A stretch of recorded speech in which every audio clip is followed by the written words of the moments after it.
momento em conjunto. Estamos por uma questão de pandemia, separados fisicamente, mas juntos, através de inúmeros recursos que podemos, através deste momento, proporcionar a vocês. Deixe a sua câmera aberta, nós queremos vê-los, dê um oi para nós, chame a sua família, participe conosco, esse é o momento para que possamos desfrutar juntos, como funcionários, como empresa e também com a nossa família. Não esqueça de usar as reações de aplauso quando gostar de algum conteúdo e fique à vontade para enviar as suas considerações através do chat. E essa sessão está sendo gravada para que mais pessoas possam acessar posteriormente. Lembrando também alguns programas muito bacanas que nós temos através do nosso provedor Suamérica, então temos Coluna Ativa, Futura Mamãe, um programa específico voltado para doenças crônicas, saúde mental, e temos também vários canais de acesso através do nosso aplicativo mobile e também do atendimento telefônico. Relembrando para vocês que agora também nós temos disponível através do nosso aplicativo mobile especialidades como cardiologia, pediatria, dermatologia, psiquiatria, entre outros, além do psicólogo na tela e do nutricionista. Então, você pode usufruir de tudo isso através do seu aplicativo mobile da Suamérica. Não se esqueça, ao final, de endereçar a sua pesquisa de satisfação. Ela é muito importante para que nós possamos construir cada vez mais conteúdos que sejam de interesse de todos. Tudo isso foi construído para você e nós temos a alegria de ter um conteúdo muito bacana para você e sua família até o final do ano. Então, contamos com a sua colaboração. E eu passo a palavra agora para a Adriana. Olá. E já iniciando com a nossa primeira pergunta do dia. Então, Adriana, muito obrigada por mais uma vez se juntar a nós. A Adriana faz parte do time VitaWork, que é um provedor que tem propiciado momentos únicos para nós, funcionários Cummins. E linkado ao tema de hoje, que é muito importante para todos nós, considerando a importância que a nossa família tem para cada um de nós, porque conforme mencionado na campanha Grandes Razões, nós queremos estar bem e voltar bem para quem amamos.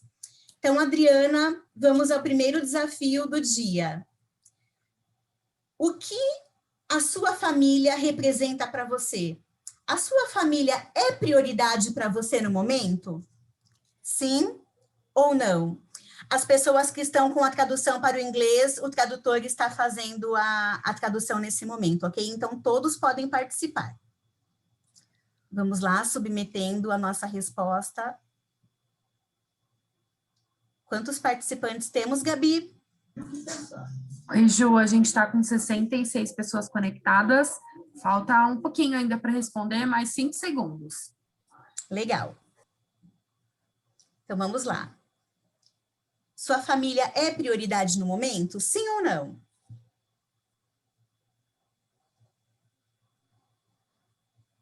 Uau! Que alegria receber esse retorno. Olha aí, Adriana, um bom indicador para você. Sim, um número realmente que a gente não tem como passar batido com essa informação. Vamos trabalhar sobre ela, um número importantíssimo, não é? Uma boa tarde a todos, sejam todos bem-vindos. E se aí nós temos 100% aí de resposta, que a prioridade é sim a família, essa live com certeza casa muito bem com o momento das pessoas e com interesse também sobre o tema, não é mesmo? E aqui, fazendo essa leitura e observando, também é importante, independente se a gente não teve um não aqui, vamos também falar um pouquinho sobre isso. Às vezes, em algum momento, a gente acaba priorizando algumas coisas, até mesmo em função de outras. Deixa eu colocar isso melhor. Às vezes, priorizamos o trabalho porque queremos oferecer uma condição diferente ou melhor para os nossos filhos. Às vezes, priorizamos um estudo, priorizamos alguma outra questão para poder oferecer depois desse nosso aprendizado, não é? Para outras pessoas à nossa volta. Mas é legal a gente entender um pouco sobre essa gestão do nosso tempo e essa energia que colocamos aí, justamente para a gente entender se esse nosso equilíbrio está indo bem na relação com as pessoas ou se algumas escolhas que acabamos fazendo nos impede aí de seguir tão bem. Então, com esse resultado, já vou comentar com vocês uma forma da gente avaliar essas nossas prioridades, porque com certeza temos a família, mas também dividimos o tempo com vários outros aspectos, não é? Então, comentei já com vocês em outras lives, não se preocupem quem está chegando aqui pela primeira vez, é só um recapitular aqui para quem já ouviu e quem ainda está, né, não ouviu, não conhece, está chegando aqui, como disse pela primeira vez, vai aprender esse conceito agora. Eu gosto muito do conceito da roda da vida, de uma forma que a gente pode usar neste formato que vou comentar com vocês, mas a gente pode adaptar para várias questões. Às vezes, alguns clientes no consultório, na área clínica, me falam assim: ah, mas eu já fiz isso na internet, não funciona para mim. Então, pessoal, quem está aqui, quem tem algum pensamento, alguma coisa sobre isso, já presta atenção que não tem o que funcionar ou não. É uma avaliação que vocês com certeza podem fazer, então não tem erro. A roda da vida tem este nome, numa divisão num gráfico, imaginando um gráfico de pizza, com 8 setores aí divididos. Mas algumas pessoas ficam mais à vontade para fazer isso no formato de lista, né? Colocando os pontos que eu vou comentar sem ser no formato do gráfico de pizza. Então, quais são os 8 itens aí para a gente agora fazer uma leitura, uma avaliação, um olhar aí para este tema? O primeiro tema, é claro, o primeiro setor aí é família, não é? Que esse é o tema de hoje. E aqui na família, em teoria, é um setor. Mas se vocês acharem, olhando para a vida de vocês, que esse setor merece divisão, eu trouxe alguns pontos que já ouvi de outras pessoas, como é que eles, né, os meus clientes gostaram de dividir, quem sabe vocês também tenham outras ideias aí para fazer essa divisão. Por exemplo, ainda que um setor seja família, fazer dentro da família subdivisões para entender relacionamento, na primeira família que a gente diz, a dos pais, irmãos, tios, avós, né? Neste início, né, quando nascemos, essa configuração de família. Outros gostam de fazer separado a família que constituiu. Então, marido, a esposa, filhos. Aqui a ideia não é avaliar um por um, é ter uma noção como está o relacionamento com essas pessoas. E aqui também não posso deixar de dizer, algumas pessoas gostam de colocar dentro do item da família o pet, os bichinhos de estimação. Então é claro que cada um tem a sua realidade, a sua forma de lidar, mas algumas pessoas não gostam de item separado não, querem colocar lá o bichinho de estimação junto desse link de família, desse setor, né, dessa ideia aqui que eu estou comentando sobre essa variação. Então, primeiro, pessoal, eu vou comentar os itens e depois eu vou falar o que a gente vai fazer sobre essa leitura de cada um. Então, recapitulando, o primeiro é família, expliquei algumas possíveis divisões. O segundo é o relacionamento íntimo, pessoa que escolhemos está ao nosso lado.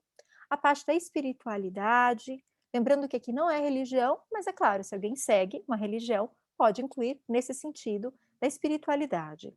Depois, a parte do corpo, da mente, do trabalho, da parte financeira e do lazer. Esses são os 8 itens aqui. E também sei que vocês já ouviram aí, a Juliana explicou muito bem, não foi? Essa parte também de que vocês têm também aí um apoio, uma forma de vocês cuidarem do corpo, né, no aplicativo, se entendi muito bem, não é isso? Na parte da mente também, independente dessa ajuda, né, de profissional, nutricionista, de um psicólogo, ou mesmo psiquiatra, se tiver necessidade, ou mesmo médicos. Eu estou comentando que aqui é um setor que vocês podem também olhar, mas vocês ouviram hoje aqui que vocês também têm uma parte que vocês podem ter orientação de profissionais sobre o tema. Mas voltando aqui na Rota da Vida, a ideia é que vocês possam fazer uma leitura de como vocês se veem nesse setor. A roda da vida, normalmente, a gente dá uma nota de 0 a 10. Normalmente 0 sendo quando não está muito bom e 10 sendo uma nota muito boa quando as coisas estão indo muito bem. Mas também gosto de reforçar que mais do que uma nota a ser dada aqui, é a avaliação, como por exemplo sobre prioridade. Será que o tema do relacionamento íntimo também é prioridade para vocês? Ou deixaram de lado lá a esposa, o marido? Será que deixou de lado, acomodou? E aí, de repente, não, né? Como é que está essa parte? A espiritualidade, será que é algo nesse momento que tem um investimento maior ou não? Essa questão do corpo, até mesmo como eu citei, que vocês têm a possibilidade, não é, dos benefícios de uso, até mesmo de orientação dessa parte mental. Ou será que, de repente, alguma coisa que vocês deixaram também de lado? Será que a pandemia afetou isso? Como eu comentei, tanto na área clínica quanto outras lives que já fiz, as pessoas comentam bastante que tiveram impacto nisso, tanto nessa questão do pensamento, das ideias, né, quanto nessa questão, às vezes, do corpo, da alimentação, da prática de atividade física. Algumas pessoas super se deram bem aí em conseguir fazer treino em casa, mas eu também já ouvi aí que muitos não se adaptaram.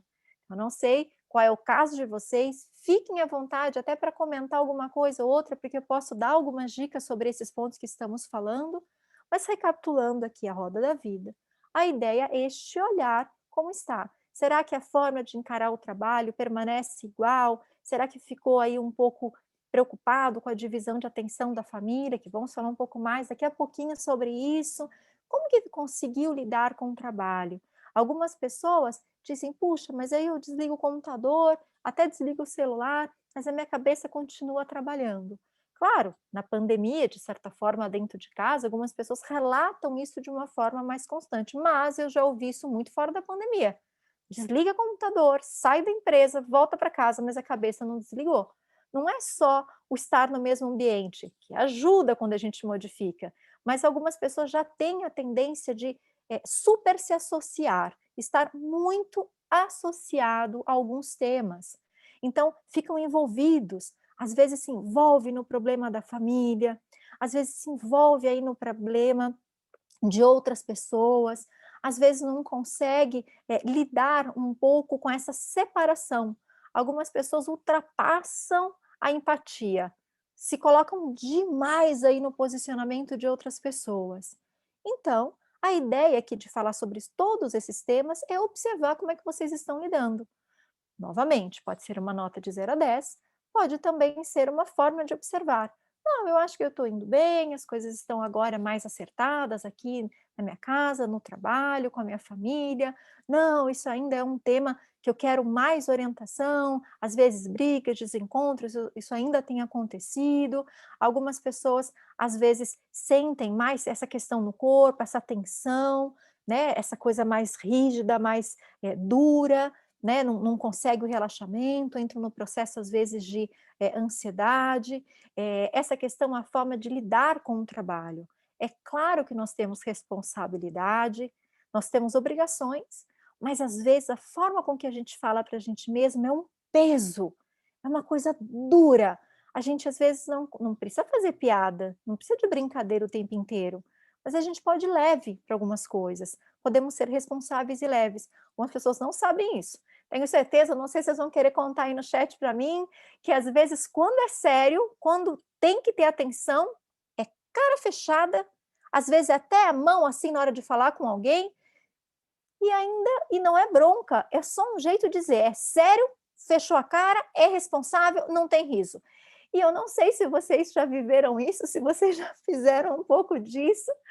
É uma liberdade de contar que hoje de manhã foi tema de uma sessão com uma cliente justamente sobre isso, que quando tem coisas importantes e reuniões, todo mundo fecha a cara, todo mundo põe um peso. Ela disse, olha, eu já notei, a gente poderia, não precisava dar risada, mas acho que a gente até podia, né, levar um pouco mais leve. Eu tenho um acordo com os meus clientes que posso dar os exemplos deles, sem jamais, é claro, identificar quem são. Então, só comentando um pouco aí da reflexão sobre vários temas.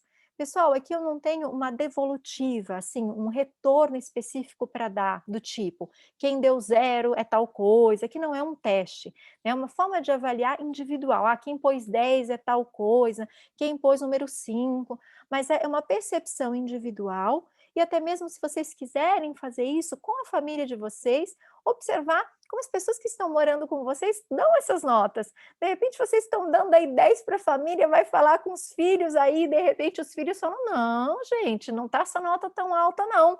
Não, essa nota aqui é mais baixa, ouvindo a necessidade e o interesse aí de cada um. Juliana, eu vou chamar você, por gentileza, para a gente olhar o chat, que já sei que tem participação. Legal. Por favor. Obrigada, Adriana. Então, nós temos aqui um comentário da Tamires. Como saber se estamos sendo empáticos ou se realmente estamos tomando o lugar que é do outro? E um outro comentário da Gabriela. Acho que algumas vezes é um certo mecanismo de defesa algumas pessoas terem essa postura mais fechada. O que você tem a nos dizer a respeito disso, Adriana? 100% concordo aqui com os pontos, vou falar de baixo para cima, vou falar da Gabriela primeiro, Tamiris, me espera só um pouquinho, respondo direitinho para você, mas olha, algumas pessoas têm essa postura, às vezes têm um pouco da defesa, às vezes não foram treinadas de uma outra maneira, então pensa, se aprenderam em casa, com pai, com mãe, com avô, com tio, chegaram no ambiente profissional, esse era o certo? De que jeito que essas pessoas vão implementar uma outra maneira, e às vezes elas não estão num cargo de liderança para tomar uma decisão, implementar um novo modelo. E às vezes ela é vista de uma forma estranha. Como é que eu vou chegar aí, de repente, trazer uma leveza, parece que eu estou aqui fazendo brincadeira? E às vezes é uma linha muito tênue, assim, bem fininha essa divisão aí, bem sutil, entre qual é a hora de ser agradável e leve e que já passa aí para um descontrair sem dar atenção. Aqui adoraria poder ter uma regra, mas eu convido que vocês pensem de que maneira é possível a leveza, sem que seja brincadeira que descontrai, que às vezes tira o foco mesmo. Se a gente precisa resolver coisas importantes, não dá para a gente ficar dando risada, porque dispersa, não tem como ter atenção. Mas ao mesmo tempo, talvez a seriedade, para algumas pessoas, leve ao medo. E como eu comentei, este foi o tema que nós estávamos falando para muitas pessoas naquela empresa, daquela minha cliente de hoje de manhã, o que acontece é a sensação de medo. Ao invés de ativar concentração, ativa medo. E como é que resolve isso daí? Bom, insisto nas pessoas que estão no cargo de liderança, que possam perceber, porque né, a equipe dá sinal de quando passou ali da seriedade, quando já envolve, nossa, está envolvendo aqui o medo, estou sentindo aqui medo. E também percebendo quem não está no cargo de liderança, como também pode reportar isso a outras pessoas e até verificar se isso pode ser conversado e negociado. Às vezes somos nós que sentimos medo e não é necessário isso tudo. Né? Então, isso é uma parte aqui bem importante. Tamires, chegou a sua vez, desculpe o atraso, mas respondo logo. O que acontece sobre essa parte da empatia e passou ali, o limite? Bom, a gente consegue fazer uma leitura quando a gente começa a ter o sofrimento. Eu sempre digo que a empatia é a gente se colocar no lugar do outro com a nossa proteção. Se eu me coloco no lugar do outro, sem a minha própria proteção, eu não estou sendo empático, eu estou perdendo a minha posição para aquela outra pessoa. E aí são 2 pessoas, 3 ou 4, depende de em quantas pessoas a gente está projetando, imaginando e vendo, todo mundo em sofrimento. Eu costumo dar alguns exemplos, como um médico, por exemplo, durante uma cirurgia, se ele tiver a empatia que passar o próprio limite, ele se envolver ali, ele vai falar, não, eu não vou fazer uma cirurgia, imagina, eu vou cortar uma pessoa, mesmo com anestesia, não, vou ver sangue, não, eu não quero fazer isso.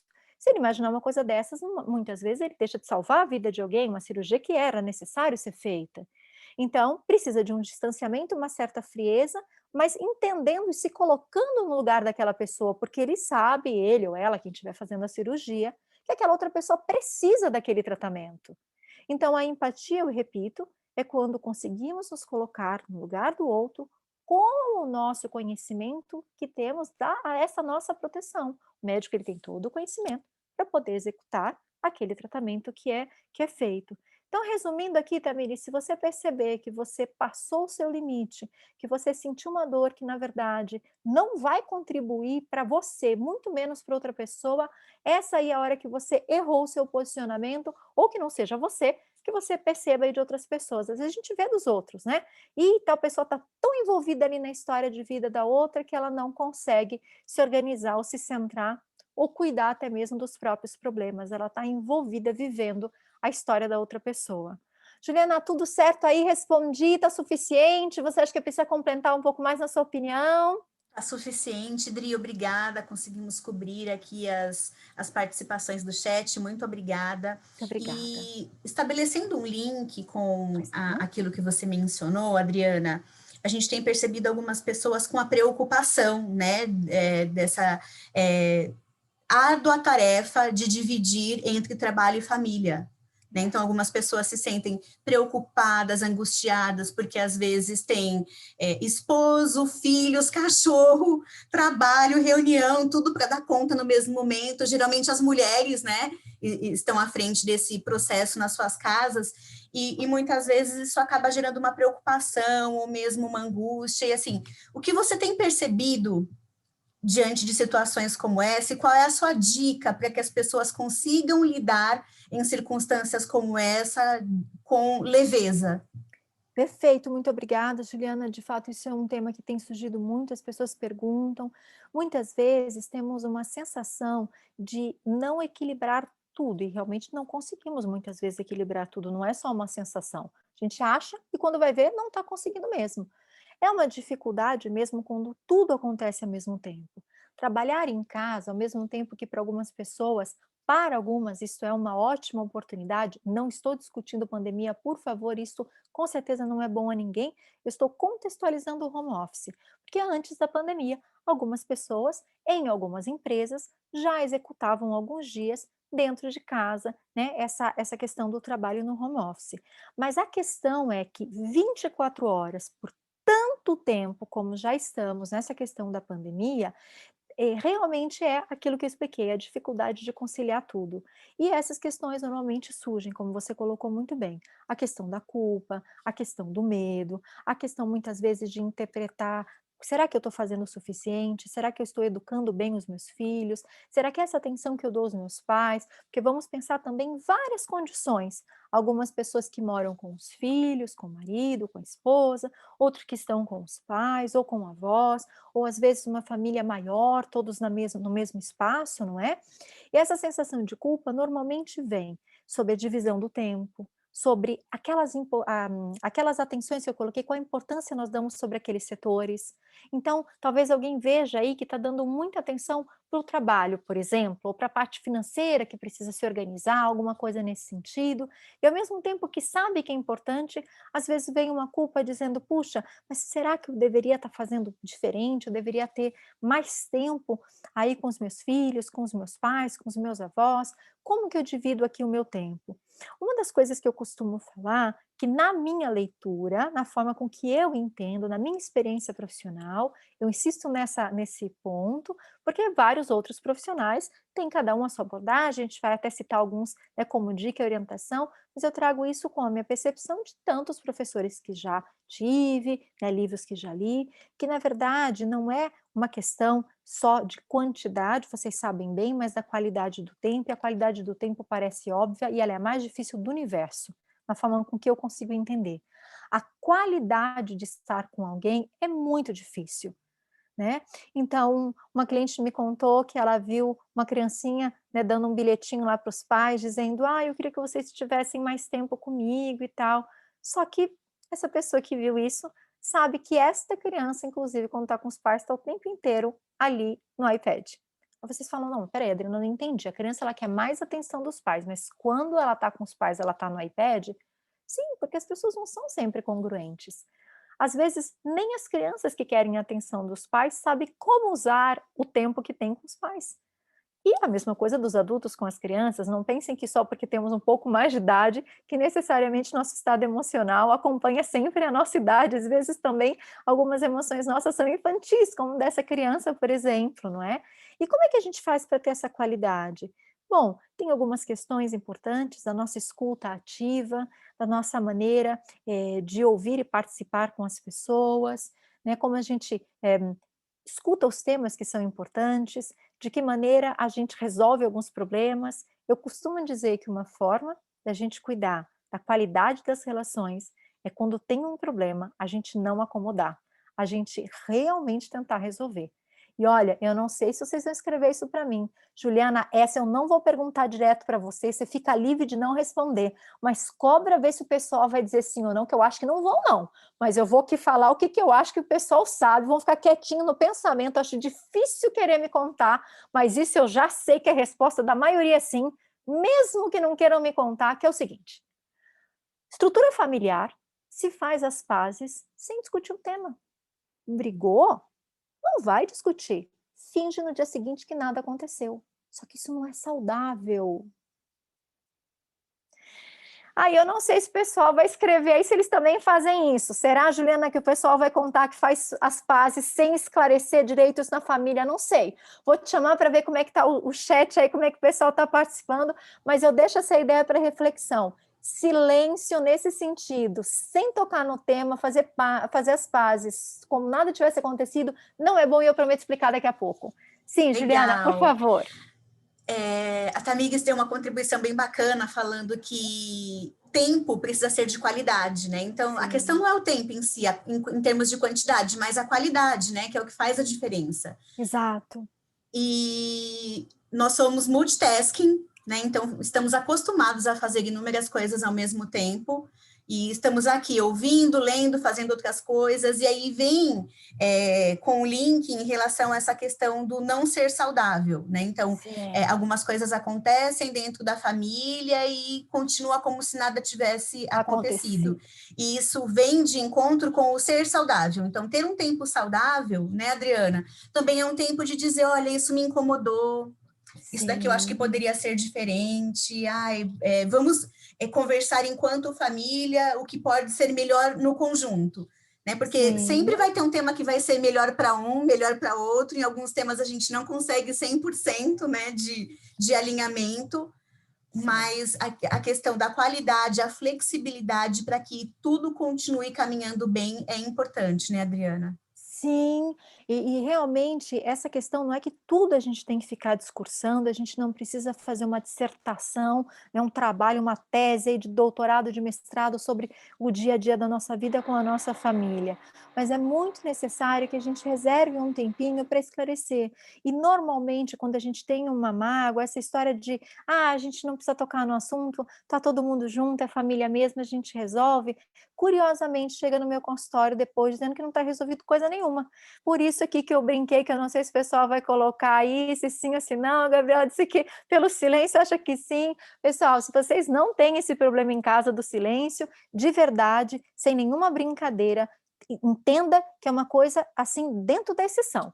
A maioria, eu afirmo por estudos e pela minha prática clínica que não. A maioria não conversa muito sobre a problemática, sobre questões. Então, se vocês têm esse hábito de conversar, por favor, mantenham, e insisto o quanto isso é importante, porque às vezes para você aquilo você não precisou conversar, esclareceu, mas a outra pessoa que estava envolvida, às vezes ela não sabe, né, conversar, só ela iniciando. Às vezes é legal checar se os filhos estão bem, se eles internalizaram bem aquela discussão, ou pais, enfim, para que a gente alinhe.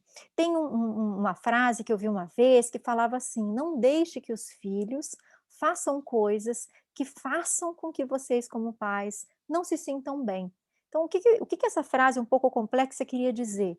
Para ajudar que os filhos também tenham as regras, para que os filhos também não tenham comportamentos que sejam desagradáveis aos pais. A gente quer, claro, dar o melhor possível, não é? Para todo mundo à nossa volta, para filhos, para pais, para os colegas de trabalho, mas que a gente não diga um sim quando a gente precisa dizer um não. A gente não precisa toda hora sair dizendo não, né, toda hora colocando regras, limites, a gente pode flexibilizar, né, ceder algumas coisas, negociar, isso é muito importante, mas não deixar que toda hora alguém ultrapasse o seu próprio limite, a sua forma de viver, não é? Juliana, te chamo de novo, eu perdi se a gente respondeu ou não, se tem mais coisas, por gentileza. Temos aqui mais algumas contribuições, Adriana, Obrigada. Acerca desse tema. Então, a Gabriela trouxe que em família precisamos de mais tempo para não perder a razão. E é fato, Sim. né? Sim, sim. Dar foco àquilo que realmente é necessário. Tem outro comentário da Eveline. Em casa acontece isso mesmo. Obrigada, Eveline, pela sua contribuição e pela sua transparência em compartilhar conosco. Sim. Fazemos as pazes sem tocar nas feridas novamente. Então, isso é bacana também, né? Virar a página. Sim, e se isso fica bem para todo mundo, é claro, pessoal, para que eu não entre em contradição aqui, não fique uma situação mal explicada, só retomando. O ideal é que a gente possa sempre verificar se está tudo bem. Mas se está tudo bem, a gente não precisou tocar no assunto, ok. Eu só insisto nessa parte que, como uma dica importante da gente ter melhor qualidade do tempo com as pessoas, é verificar se realmente está tudo bem. Mas se está todo mundo bem, a gente não precisa perguntar, está tudo bem. Mas às vezes a gente tem alguém do nosso lado assim. a gente sabe que não está tudo bem, então não adianta a gente só chegar, né, e puxar uma conversa como quem não quer nada, sem às vezes resolver um tema importante, não é? Então, essa é uma parte, assim, bem legal, e já soma aqui, Juliana, antes da gente voltar aqui, só um segundinho, que assim, é a questão da preocupação com a positividade tóxica, né? Isso está na moda, independente se vocês nunca ouviram falar, que é assim, eu tenho que estar bem, eu tenho que estar feliz, eu tenho isso, eu tenho que estar aquilo, e na verdade, assim, a gente não tem que estar o tempo inteiro em harmonia e bem com as coisas que às vezes acontecem no nosso dia a dia. A gente deve respeitar as emoções, mas não sentem em cima dos problemas. Se eu tenho alguma coisa para ser resolvida com alguém, tente pelo menos o esclarecimento, tente buscar a paz interior. Tá tudo bem a gente ter momentos bons e momentos que não estão bons, mas se a gente está tendo muitos momentos que não estão bons, por favor, não é? Busque uma ajuda, uma conversa, alguém que possa nos dar uma orientação pontual para nossa melhora. Juliana, te chama de novo. A Gisela da Argentina contribuiu aqui conosco também, que talvez seja para não nos sobrecarregarmos. Tem esse ponto também, né? Que é extremamente importante. Exatamente, vou comentar uma parte. Às vezes a gente também não esclarece algumas coisas, porque a conversa é muito estressante. Às vezes a gente já tentou com aquela pessoa uma conversa e às vezes a gente também tem dificuldade, né, na comunicação, no outro, na nossa compreensão.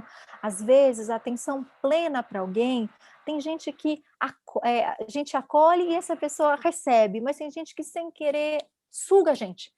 Às vezes é difícil a gente dar uma atenção para uma pessoa que parece não entender que a gente está dando a mão. Não tem aquela expressão? Damos a mão a outra pessoa que é o braço, não é assim? Que a pessoa exagera aí no que a gente vai fazer um favor, outra pessoa quer, né, que faça tudo lá para ela. E às vezes a gente precisa um pouco se poupar, não é isso? Para que a gente não fique também sob pressão, a gente não fique envolvido aí numa relação, às vezes, de um desgaste. A gente precisa ir equilibrando. Quando estamos no home office, 24 horas com todo mundo, às vezes a gente não consegue muito esse equilíbrio desse espaço. Precisamos trabalhar também as nossas emoções. Juliana, posso já ir falando um pouco? Não, acho que ainda não. Peraí, eu vou te ouvir e aí depois eu já falo um pouco das nossas emoções para lidar com as outras pessoas, certo? Tá bem, conduz e depois você me chama que eu trago as contribuições do chat. Perfeito, muito obrigada então. Acho legal a gente citar, por exemplo, porque tem muitos autores que falam sobre a importância, né, desse olhar para nossas emoções. É claro, a psicologia é o tema central, essa nossa melhoria, mas eu vou citar aqui o Daniel Goleman. Então, o Goleman, ele desenvolveu, ele cunhou, ele fala sobre a inteligência emocional. E aqui, independente se vocês já conhecem, se já leram alguma coisa ou sabem mais sobre o tema, a ideia é trazer alguns pontos aqui de reflexão. Então, dos 5 pontos de reflexão, o primeiro é o nosso autoconhecimento, é conhecer as nossas emoções. Então, o que envolve aqui? A gente entender os gatilhos daquilo que sentimos. Esse ambiente familiar, às vezes a gente sabe que é mais acolhedor e às vezes é mais, assim, duro, um lugar, assim, que a gente tem que tomar cuidado. A gente sabe que algumas relações familiares, a gente não sente um porto seguro.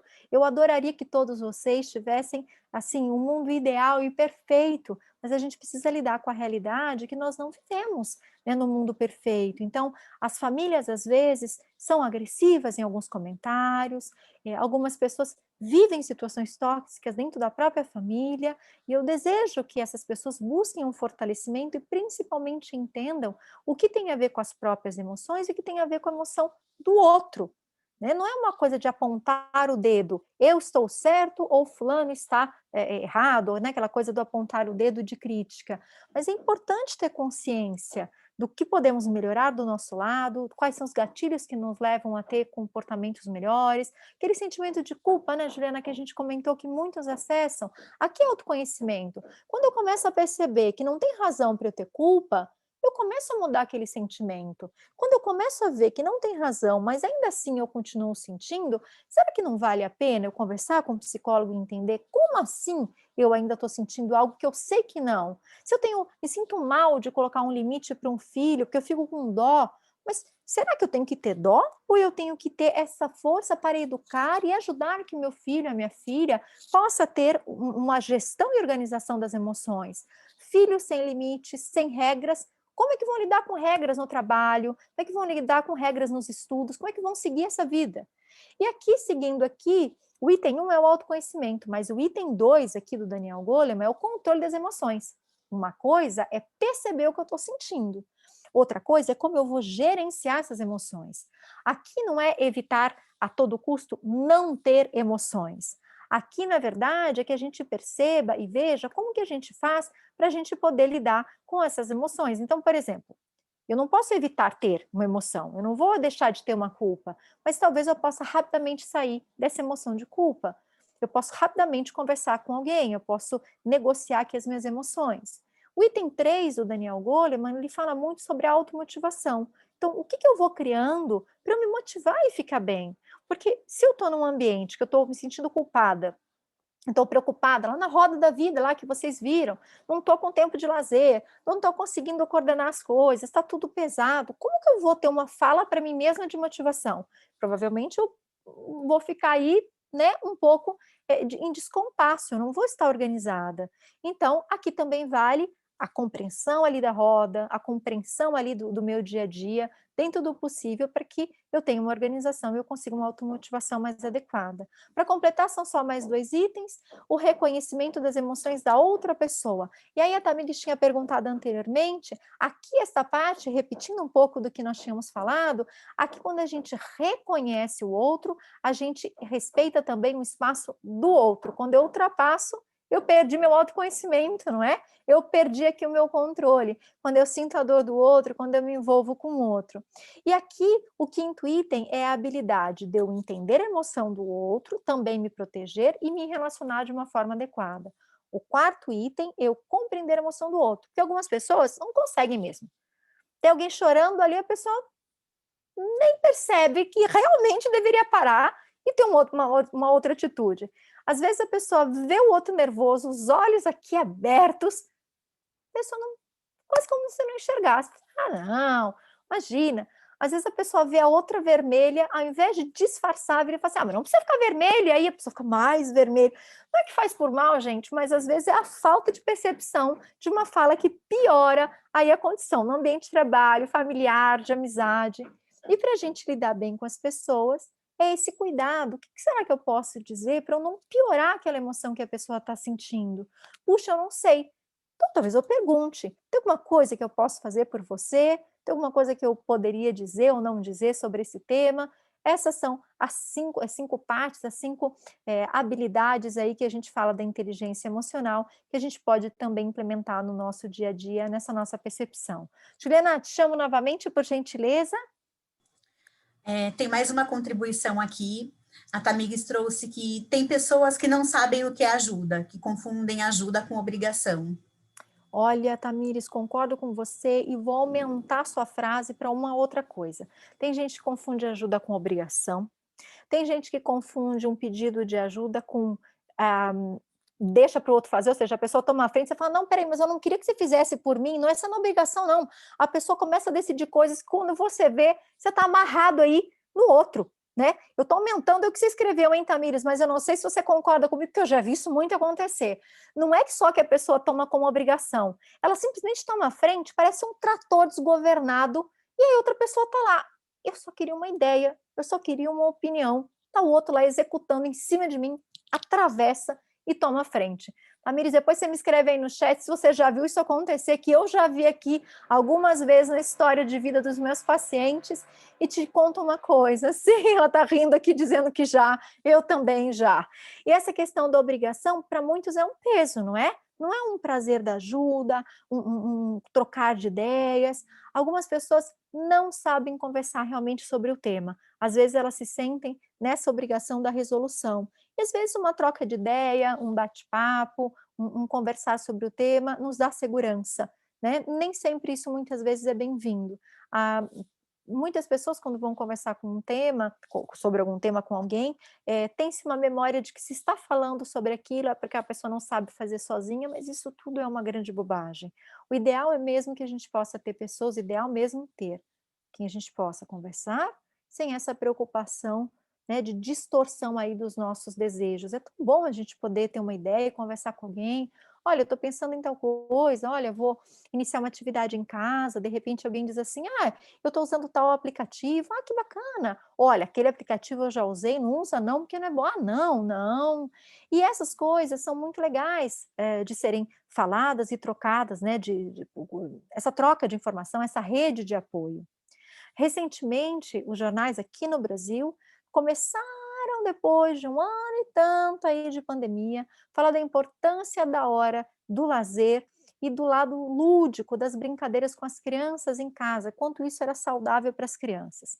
Depois, dias depois, saiu uma matéria falando sobre isso para a terceira idade. E eu estou lendo todo dia o jornal, ainda não vi, para entre crianças e terceira idade, o resto da população, da importância aí do nosso tempo livre e da importância dessa organização, de bater papo, de brincar, de ter esse momento leve, da gente poder falar de coisas importantes da vida, mas a gente também ter esse momento aí da roda da vida de lazer.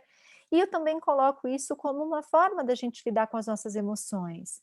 As crianças, elas vão entender muito através da forma lúdica essas questões. Então, quem já assistiu o filme Divertidamente, eu sei que em inglês não seria a tradução exata do Divertidamente, porque não é esse nome em inglês. No Brasil, a gente muda um pouco os nomes dos filmes, mas esse desenho aí, o Divertidamente, fala muito das emoções. Quando a gente pensa nesse momento lúdico, nesse momento de leveza para crianças, para adultos, a gente pode pensar, inclusive, em algumas coisas que também têm um cunho ali de educação emocional, um cunho ali de alguma coisa que a gente pode aprender. Divertidamente, tem uma menina que tem várias emoções acontecendo, que vão pilotando a cabeça dela, e às vezes ela é tomada pela raiva, ela é tomada aí pelas emoções de felicidade, de tristeza. Isso realmente é algo importante para a gente comentar, porque a gente pode usar isso, não precisa ser um momento sério de sentar e vamos todo mundo estudar esse filme, mas um momento de lazer, um momento de descontração. Lina, vou te chamar novamente, por favor. Veio um comentário, na verdade, aqui no privado, então eu não vou dizer o nome Pois da não. participante. Foram muitas emoções. Filho indo para a escola, saindo da escola, e quase um ano depois, ainda não sei como lidar com tudo isso.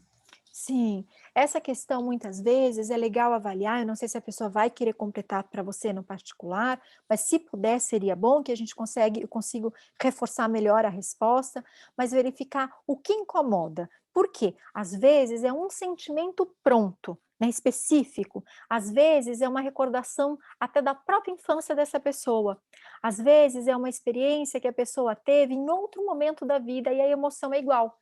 Então, às vezes, observar um pouco o que estamos sentindo contextualizado com a nossa vida. Então, se a pessoa que escreveu para você no particular quiser completar, eu agradeço bastante, agradeço muito que as pessoas contribuíram, inclusive com o nome em inglês, do Inside Out, né, que provavelmente é esse sim o nome do filme, Inside Out, e que foi traduzido para o português como Divertidamente, que é esse filme da menininha, com várias ideias aí na cabeça. E lembrando que as nossas emoções ali, é claro, embora ali seja um filme mais simples nesse quesito, mas também traz essa reflexão que eu estou comentando um pouco, né? Quais são as nossas histórias de vida, quais são as coisas que a gente já viveu. Quando a gente consegue fazer uma leitura melhor das nossas emoções, do nosso passado, que eu falo que é aquela malinha que a gente vai trazendo de emoções, a gente consegue entender o que a gente ainda não conseguiu organizar no agora. Se tem a ver com a culpa, se tem a ver com a falta de tempo, se gostaria de fazer algumas coisas para si próprio que está sem. Então, esses são pontos aí. Juliana, não sei se a pessoa quis Ela me completar. complementou Muito obrigada. que tem a ver com a culpa. Hum, Eu realmente não tenho conseguido lidar com as minhas emoções de decidir o momento certo de enviar os meus filhos para a escola ou não, e de ter um tempo de qualidade com eles. Puxa, muito obrigada pela sua transparência e pelo sim. envio da sua contribuição. Sim, e aqui eu explico um pouco mais, não só para quem escreveu, e eu agradeço também, mas para outras pessoas que, mesmo não tendo filhos, mas pode aproveitar muito a minha fala sobre essa questão da culpa. O que que acontece? Quando a gente precisa tomar uma decisão, é muito legal que a gente, claro, com certeza essa pessoa fez isso. Não posso afirmar com certeza, porque nem todo mundo faz uma lista por escrito, mas mentalmente faz. Então, só explicando, às vezes a gente não faz por escrito lá uma lista do prós e contras, mas a gente faz mental. Olha, tem essa vantagem, tem essa desvantagem, e a gente vai avaliando. Mas tem uma coisa, a gente também precisa colocar uma data final, né? Um limite. Que horas que eu vou, que momento eu vou decidir não voltar mais. Não tenho certeza, mas me pareceu, né? E eu deixo aqui aberto para outras pessoas que eu sei que já viveram isso. Essa questão de que a hora que tomou a decisão fica mais, peraí, eu decidi, mas e se talvez, e aí não tem fim.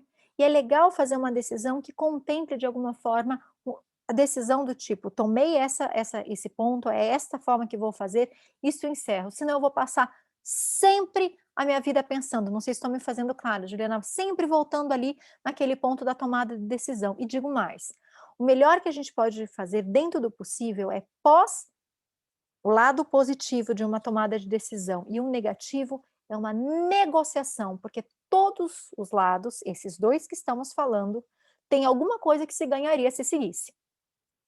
Se eu sigo aqui, eu ganho algo. Se eu sigo aqui, eu também ganho. É claro que eu perco, porque eu não vou ter o outro lado. Não quero ser confusa aqui, então vocês me chamem aí por escrito se estiver confuso. Quando a gente entende o lado positivo, a gente entende o lado negativo de algumas tomadas de decisão, tem alguma coisa de proteção aqui e também tem de proteção aqui. Precisamos descobrir e negociar isto daqui. Quando encontramos uma forma de negociar, entramos em paz. Conseguimos parar do pensamento que se repete e a culpa. Eu vou dar um exemplo. Se eu preciso decidir se a minha filha, meu filho, vai para a escola, e eu tenho algumas vantagens, eu prefiro não colocar as vantagens e desvantagens, porque eu não quero que ninguém siga meu pensamento, eu quero que vocês pensem por vocês. Eu tenho aqui, nessas vantagens, proteções, e também tenho aqui proteções sobre isso.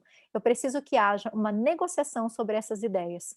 Ainda que eu não contemple 100% os dois lados, que eu negocie comigo para que eu fique em paz.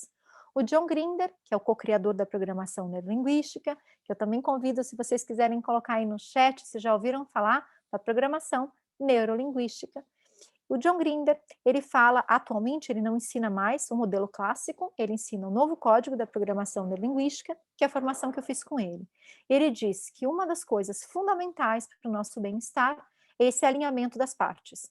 É justamente entender as vantagens que temos dentro de nós. Nesse filme que nós estávamos falando, do Inside Out, a gente consegue entender tudo que tem de positivo em todas as emoções, inclusive as negativas. Quando a gente consegue negociar isso, a gente sai do processo de culpa. Quando eu entendo o que eu estou fazendo nessa negociação. Juliana, te chamo de novo, eu não sei se isso ficou muito complexo, porque é uma parte bem complicada da psicologia, eu espero que eu tenha conseguido traduzir, e se não, por favor, me pede, eu mudo as minhas palavras e explico melhor essa tomada de decisão e alinhamento aí para sair da culpa. Adriana, acho que ficou tranquilo, não veio mais nenhuma nova contribuição via chat e para essa funcionária também ficou claro. Muito obrigada. Eu digo isso porque eu sei que são conceitos um pouco complexos, mas a minha ideia também na participação com vocês é, claro, dar dicas, mas também mostrar para vocês a nossa estrutura. Às vezes a gente faz um relaxamento e sai da culpa. Ai, Adriana, fiz um relaxamento, saí da culpa. Aí dá 2 passos depois, né, porque acabou o relaxamento, dá 2 passos ali, já... Ai, mas aí se eu, né, mas acho que eu vou voltar, não sei, acho que eu me arrependi. Ou seja, volta lá no pensamento porque não estruturou esse alinhamento que eu expliquei. Não estou dizendo que na vida a gente só vai ficar em paz quando a gente fizer esse alinhamento, mas eu convido vocês a pensarem um pouco, porque isso que acontece com a gente, que é muito comum, sobre a gente ficar arrependido, a gente ter medo, a gente ter a sensação de culpa, a gente ter a sensação de ansiedade. Normalmente a gente, quando supera, a gente já fez esse alinhamento, nem tenha sido de forma inconsciente. A gente sabe aí o que a gente ganhou, o que a gente perdeu, e a gente alinhou isso dentro da gente, não é? Não sei se tem mais aí, te chamo novamente, ou se eu sigo aqui, por gentileza, Juliana? Pode seguir, Adriana. Perfeito, maravilha. Outra coisa importante aqui, quando a gente observa a nossa conversa com a nossa família, quando a gente conversa também com a gente mesmo, é perceber se nós estamos entrando em algum tipo de distorção cognitiva. E aqui, pessoal, como a live não é 100% sobre isso, vou deixar para vocês saberem um pouquinho mais sobre distorções cognitivas fora da live, mas não se preocupem que alguma coisa eu explico ainda agora. É só dizendo que a gente tem alguns pensamentos que a gente acha que são verdadeiros e já foram mapeados, estudados como distorções cognitivas da nossa mente. Qual? Vou citar alguns, são vários aí, mas eu vou citar alguns. Por exemplo, personalização. Quando a gente atribui culpa a gente mesmo em diversas situações que a gente vive, quando a gente não vê a responsabilidade das outras pessoas, quando a gente começa a imaginar que acontece alguma coisa, somos nós que devemos cuidar, somos nós que devemos fazer, que tudo é a nossa responsabilidade. Tem esse nome chamado personalização. Talvez alguém queira mudar e dar esse nome para culpabilização, ou seja, o sentimento profundo aí de culpa. Temos outros também, que a gente pensa que está certo, que outro, por exemplo, pensamento, generalização, que a gente começa a pegar uma situação e a gente generaliza. Aconteceu tal coisa aí e aí a gente, né, começa a imaginar que vai sempre ser dessa maneira, vira padrão e não é bem assim. A gente começa a se proteger de uma forma excessiva de algumas experiências somente porque a gente teve aí uma situação negativa e única às vezes. E aí a gente também tem uma outra bem famosa, que essa é bem comum aí na família. Alguns vão dizer para mim que não é distorção cognitiva, que é verdade absoluta, mas gente, já foi mapeado. É distorção sim. Chama leitura da mente. A gente adivinhar o que o outro está pensando. Não, eu conheço. Aquele ali, meu pai, minha mãe, e nem precisa falar, eu já sei o que é. Tem isso aqui como distorção da mente, leitura da mente, que a gente quer adivinhar, aquela pessoa está com aquela cara feia, para mim, às vezes a pessoa está com outro problema, não é você. E aí a gente tende a falar, não, tá, sim, eu já vou responder tal coisa porque eu já sei que é. E essa leitura mental, embora eu esteja brincando, porque quem conhece muito as pessoas na família, às vezes até os amigos no trabalho, falam que não é leitura não, que é certeza, que é só o hábito de conviver com aquela pessoa, a pessoa já sabe. Mas eu repito aqui e deixo essa dica para vocês. Vocês encontram tabela, é bem simplesinho, mas bem legal de aprender, essas distorções cognitivas, e às vezes a gente vê que a gente tem os pensamentos aí catastróficos, quando a gente pensa nas coisas, é mais pessimista do que otimista. Vale aí esse ponto de leitura. Essas distorções tem como a gente mudar, principalmente quando a gente deixa de acreditar que elas são 100% verdadeiras. Poxa, se eu já sei que aquilo tem um estudo atrás, né? Tem por trás daquilo um estudo, já sei que não é 100% verdadeiro, eu posso questionar minha própria emoção. Juliana, novamente eu vou te chamar por gentileza.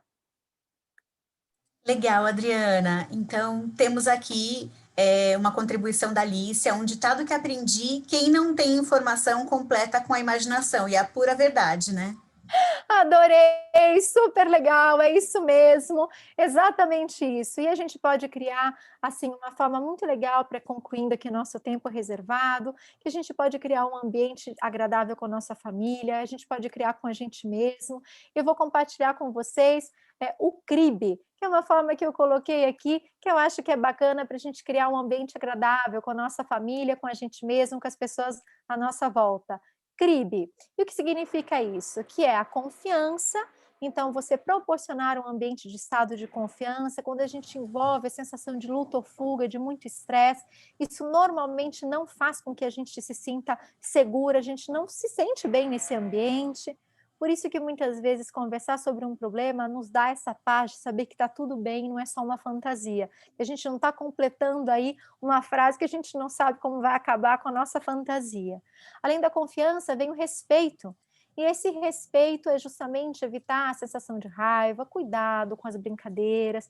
O tema de hoje não é só sobre isso, mas também, né, nas relações. Às vezes o que é super engraçado para um não é para o outro. Ou as pessoas chegam num consultório magoadíssima com os irmãos, com a irmã, que são duros e são, às vezes, fazem piada e tal, são o centro das atenções aí da brincadeira. Cuidado, porque às vezes é engraçado para quem está falando, mas não para quem está ouvindo. Então, esse respeito, esse cuidado, essa amizade é muito boa em todo o ambiente.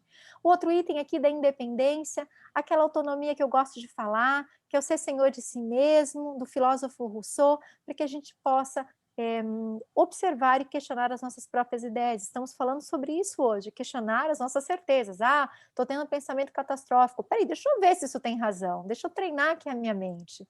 Outro item é a colaboração. De preferência, esse olhar, né, esse ouvido ativo, né, com a gente escuta ativa do que a pessoa tem para nos dizer, e esse lado da bondade, que é o último item aqui, que é realmente poder ajudar as pessoas e também ajudar a gente mesmo. A gente não precisa fazer uma disputa entre eu ou outro. Eu posso estar comigo e posso estar com o outro de uma forma plena.